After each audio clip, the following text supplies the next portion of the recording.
crystallises in people's minds now that, in fact, there is no loyalty in football anymore, and it's just every man for himself. Before I answer that question, I'd just like to address the earlier question about Andrew and Demetrio's comments. I've spoken to Andrew this morning because I think his comments are inappropriate. I've advised him of that.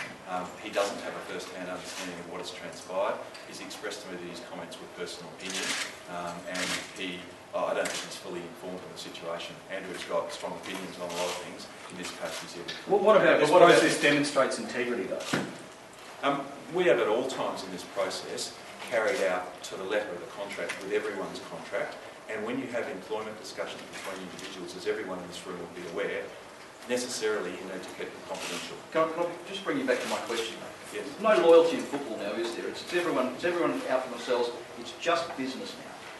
No, I don't think there's no loyalty, but I think clearly there is an expectation from members and supporters that clubs will do their utmost to play finals and win premierships. Right, so anyone there's no expression of loyalty to anyone. I mean, that takes secondary position to success.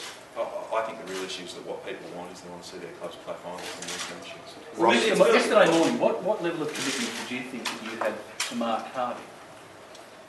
Well, as of yesterday morning, Mark was our senior coach, and we reached a position with a year to run on this contract. In the while you were talking to somebody that you were at least half expecting to replace him. We were exploring a possibility. Well, you were hoping, weren't you? We were exploring a possibility. Clearly, we were hoping because we've identified Ross as an experienced, capable coach that we think is a great fit for the Fremantle Football Club.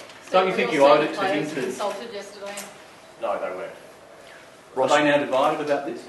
No, the players were informed yesterday afternoon, just prior to the media release of our decision with respect to Mark, and they are in fact being briefed at the club as we speak. So they had no say in the decision?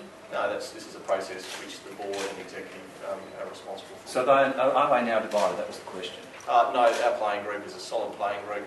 We're very comfortable, and from the few conversations that I have had with the players, they're very much looking forward to working with Ross. Ross, do you think your reputation has been tarnished by this? Well, it's an opinion business.